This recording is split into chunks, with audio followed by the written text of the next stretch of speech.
Hi hello welcome back to our channel options master guide. Options மார்க்கெட்டில் success பண்ணணும்னு நினைக்கிறவங்களுக்கு நம்ம சேனல் கண்டிப்பாகவே ஹெல்ப்ஃபுல்லாக இருக்கும். நீங்கள் செய்ய வேண்டியதெல்லாம் சேனலை சப்ஸ்கிரைப் பண்ணிட்டு நம்ம போடுற வீடியோங்களை தொடர்ந்து பார்த்து புரிஞ்சுக்கோங்க. அதுதான் அதை பேக் டெஸ்ட் பண்ணுங்க. நாம் ஏன் சொல்கிறோம், எதனால் சொல்கிறோம், சொல்கிறதோட ரிசல்ட் என்ன, எதனால் அது நடந்தது அப்படின்றதெல்லாம் பேக் டெஸ்ட் பண்ணி பாருங்க. ஓகேங்களா? ஓகே. இப்போ இது பார்த்தீங்க அப்படின்னா நேற்றைய மார்க்கெட்டுக்கு நேற்று காலையில் மார்க்கெட் தொடங்க முன்னாடி கொடுத்திருந்த லெவல்ஸ் இந்த 4 green colour lines.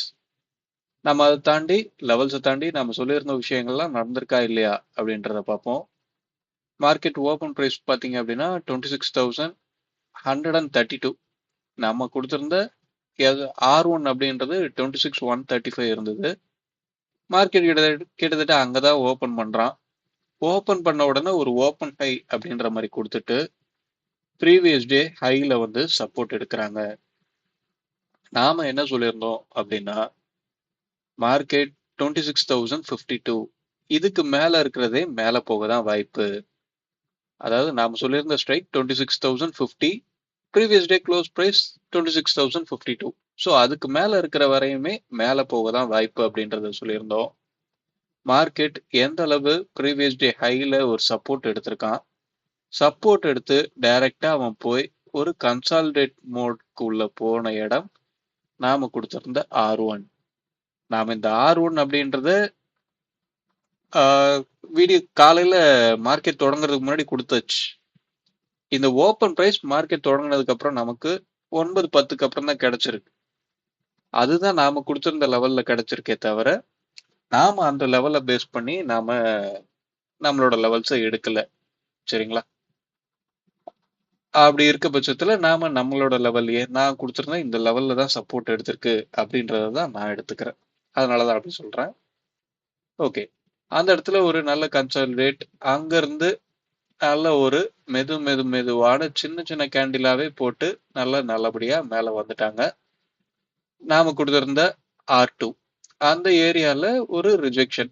R2 break பண்ணி ஒரு 20-30 பாயிண்ட் போயிருந்தாலுமே அந்த ஏரியாவை தாண்டி போகல. க்ளோசிங் பாத்தீங்க அப்படின்னா இப்போ நாம கொடுத்திருக்க அந்த R2 அந்த ஏரியா பக்கத்துல தான் இருக்கு கிட்டத்தட்ட. நாம நேற்று என்ன சொல்லியிருந்தோம் அப்படின்னா ஆல் டைம் ஹையை ரீச் பண்ணக்கூடிய வாய்ப்பு இருக்கு அப்படின்றதான் சொல்லியிருந்தோம். மார்க்கெட் பாத்தீங்க அப்படின்னா ஆல் டைம் ஹையை இன்னும் ஒரு எவ்வளோ ஹை வச்சிருக்காங்க. இன்னைக்கு நேற்று கொடுத்திருந்த ஹை 246, ஆல் டைம் ஹை 277. ஒரு 30 பாயிண்ட் ரேஞ்சு தான் வித்தியாசம் இருக்கு. அந்த 30 பாயிண்ட்டை இன்னைக்கு எடுப்பாங்களா அப்படின்றத பார்ப்போம். ஆல் டைம் ஹையை ரீச் பண்ணிட்டு அடுத்தடுத்த புது ஹை அப்படின்றது நமக்கு கிடைக்குமா, அதுக்கு பிரீமியம் என்ன சொல்லுது, நம்ம லெவல்ஸ் என்ன சொல்லுது அப்படின்ற எல்லாத்தையுமே தொடர்ந்து பார்ப்போம். ஓகே. இன்னைக்கு உண்டான லெவல்ஸ் எடுத்தாச்சு. என்ன அப்படின்னா 26,361, 26,289, 26,153, 26,088. இதுதான் நம்ம இன்னைக்கு உண்டான லெவல்ஸா எடுத்திருக்கோம். இந்த லெவல்ஸை தாண்டி பிரீமியம் அப்படின்றது பார்த்தீங்க அப்படின்னா உங்களுக்கு 26,150 இந்த ஏரியா ஒரு நல்ல சப்போர்ட்டா இருக்கக்கூடிய வாய்ப்பா இருக்கு. 26,150 அதுக்கடுத்து பார்த்தீங்க அப்படின்னா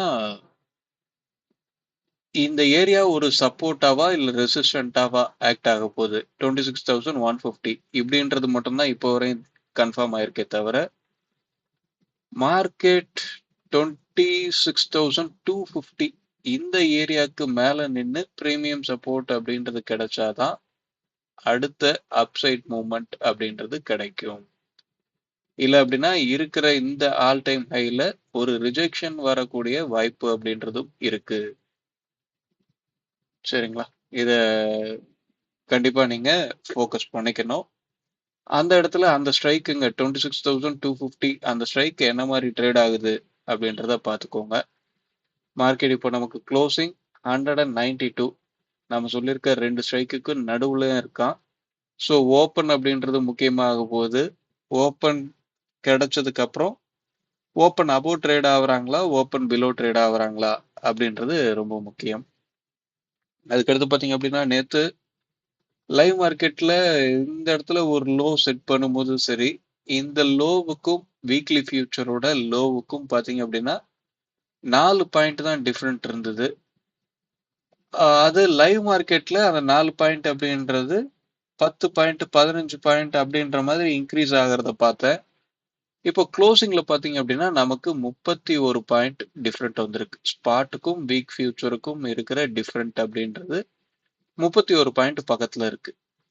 ஸோ இந்த டிஃபரெண்ட்டை யார் எந்த பக்கம் யூஸ் பண்ணிக்க போறாங்க? கால் செல்லர் யூஸ் பண்ணிக்க போறாங்களா? புட் செல்லர் யூஸ் பண்ணிக்க போறாங்களா? எண்ட் ஆஃப் டே எக்ஸ்பைரி முடியும் போது இந்த வீக்லி ஃபியூச்சரும் ஸ்பாட்டும் 2 பேரோட பிரைஸும் ஈவன் ஆகணும். இதுதான் நடக்க போகுது. இதை எப்படி நடத்துறாங்க? இங்க ஒவ்வொரு ஏடிஎம் ஸ்ட்ரைக்கும் எந்தெந்த மாதிரி மாறுது? என்ன நடந்தா அது ஏடிஎம் ஸ்ட்ரைக்கா மாறுது? அப்படின்றது எல்லாத்தையும் நீங்க பிரீமியத்துல பார்த்து புரிஞ்சுக்க ட்ரை பண்ணுங்க. நீங்க இந்த ஸ்பாட்டோட இண்டெக்ஸை நீங்க போய் பார்த்துக்கிட்டு இருந்தீங்க, இந்த இண்டெக்ஸோட சார்ட்டை மட்டுமே நீங்க பார்த்துக்கிட்டு இருந்தீங்க அப்படின்னா, இந்த இண்டெக்ஸோட சார்ட் 50 கம்பெனியோட ஆவரேஜ் பிரைஸ் கிட்டத்தட்ட அப்படிதான் ரன் ஆகும். ஸோ இதை மட்டுமே பேஸ் பண்ணி உங்களால நீங்க பை செல் பண்ணக்கூடிய ஆப்ஷன்ஸ்ல இருக்கிற ரியலான விஷயங்களை உங்களால புரிஞ்சுக்கிறது ரொம்பவே கஷ்டமான விஷயமா இருக்கும். சரிங்களா? நீங்க பிரீமியத்துக்கு ஃபர்ஸ்ட் முக்கியத்துவம் கொடுங்க. அது கூட ஸ்பாட்டை ரெஃபரன்ஸ் பாயிண்டா எடுத்து மேட்ச் பண்ணி பாருங்க என்ன நடக்குது அப்படின்றது. சரிங்களா? ஓகே. நாம கொடுக்குற இந்த லெவல்ஸ் எப்பவுமே பை செல் பண்ணக்கூடிய ரெக்கமெண்டேஷன் கிடையாது. அதை மட்டும் நல்லா புரிஞ்சுக்கோங்க. ஏன்னா நாம கரெக்டான ஸ்ட்ரைக்கை எடுத்துட்டோம் அப்படின்னா மார்க்கெட்ல அந்த இடத்துல ரெஸ்பாண்ட் கிடைக்கக்கூடிய வாய்ப்பு அப்படின்றது இருக்கும். ஆனா நாம ஸ்ட்ரைக் சூஸ் பண்றதுல தப்பா பண்ணியிருந்தோம் அப்படின்னா நாம கொடுத்துருக்க லெவல்ஸ் வேலை செய்யாது. ஸோ அது வேலை செய்யுதா இல்லையா அப்படின்றத அது எந்த ஸ்ட்ரைக்குன்னு தெரிஞ்சவங்க லைவ் மார்க்கெட்ல செய்யுமா செய்யாதா அப்படின்றத பார்க்க முடியும். உங்களுக்கு அந்த ஸ்ட்ரைக் எந்த ஸ்ட்ரைக்குன்னு தெரியல அப்படின்ற பட்சத்துல இந்த லெவலை பத்தி எதுவுமே இந்த லெவல் மட்டுமே பேஸ் பண்ணி ட்ரேட் அப்படின்றத எடுக்க வேண்டாம். ஓகேங்களா? அதை எப்பயும் புரிஞ்சுக்கோங்க. நம்ம சொல்ற ஸ்ட்ரைக்குங்க ஓடிஎம் ஸ்ட்ரைக் ஐடிஎம் ஸ்ட்ரைக்காவே நிக்குதா அப்படின்றத அண்டர்ஸ்டாண்ட் பண்ணிக்கோங்க.